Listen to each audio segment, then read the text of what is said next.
let's get into a couple of things aside from the fight. What was your impression of the E60 piece and kind of a lot of the stuff going back a month with Dana? I didn't see it. Okay. I did not see it. I did catch some of it on my website, on the forums, and all I caught was his rebuttal from what Pat Miletich said and what Tito said. Okay. And everything that he said, I agree with. You know, I don't know why those guys are so after what I call him DW, Dana White. Right. So I mean, I don't know why they're after DW. I mean, if they wouldn't have had me on the show because I would have had nothing negative to say about Dana. So you know, I just disagree with Tito and Pat about what they've said.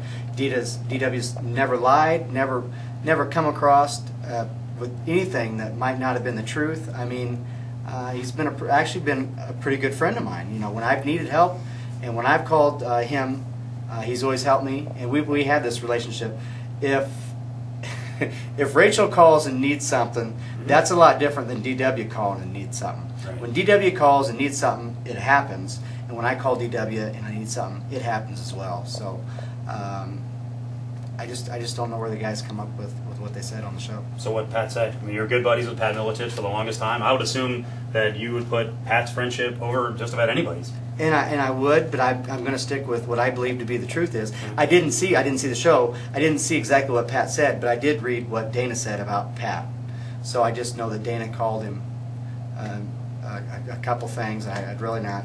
I don't want to say, but you know, from what I read about what Dana said, you know, Pat looks kind of bad now, and I don't know why that is. So you know, because I think highly of Pat as well. So let's tie, this is going to be a strange one, but let's tie Matt and Dana together a little bit in terms of Matt's presentation, Matt Serra, his language, which I think in some ways you say that, you know, he's the kind of guy in the way he carries himself and speaks that you wouldn't want to have your kids watch. How is Dana different?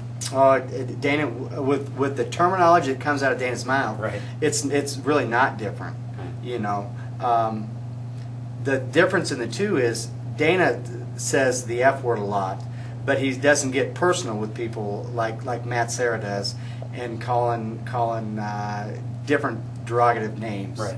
So I mean, Dana uses the F word a lot, but he's not saying other names that I'd rather not say. Right. So I will say he did though with the female reporter at the end of his video blog. I didn't see it. He used the term bitch, which obviously people were upset about, and kind of that's what they took task, you know, with. And that's why it's carried on for a month now. That's human nature, and when you get obviously Dana was riled up, yeah, and he said something he shouldn't have said. But for the most part, you know, it doesn't happen very often. You know, but I mean, we're all human. We're all going to say those type of things. But you know, it comes out a lot more frequently in Matt Serra's mouth. And it hits home differently when you're the target. Yeah, correct. You know. All right. So that's Matt Hughes. Let's finish on this. You have 3 kids, right? Okay. Do they watch your fights? Yeah, my oldest son, Joey, he's been to 2 live fights, I believe. Okay. I believe it's 2. So you have no problem with them watching MMA?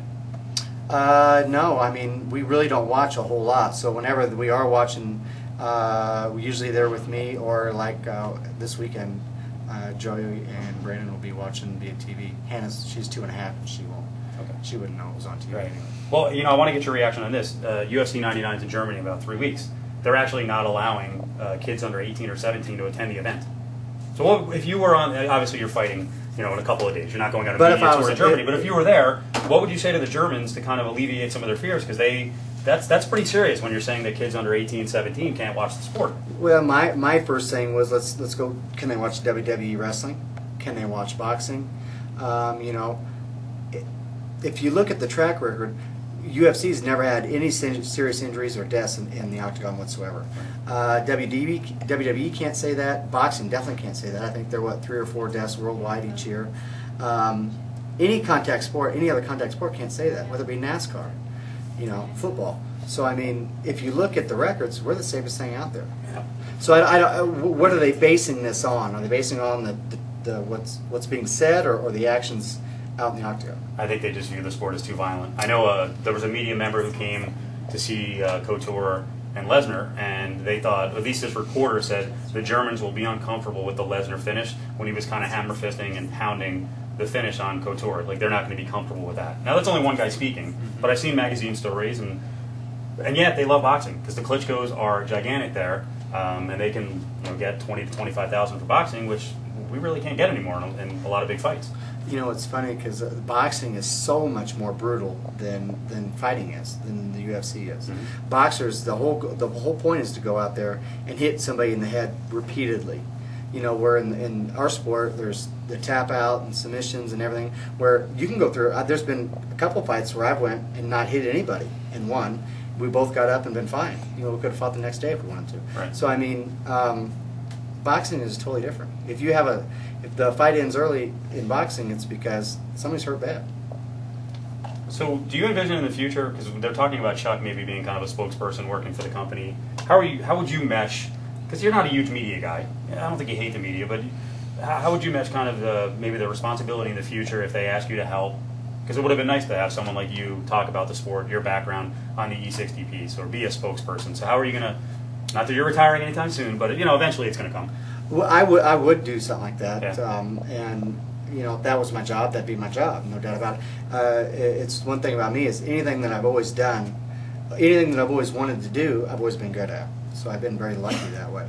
So I mean, I've not thought of that realm right now. Of course, I'm still competing. So if they do throw me in that type of thing, I definitely embrace it. I love defending the sport. Partly because I love being here and doing it. And I think that it's good. The Germany thing really surprises me because this sport's not that bad. It's really not. Most of us are college educated. So I mean, and there's not a whole lot of other sports that can say that. Right. So it's just amazing that they embrace boxing so much, but they're shying away from the UFC when actually we're safer than they are.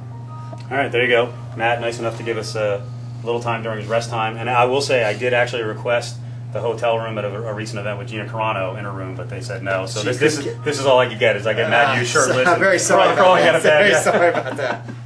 There you go. See ya.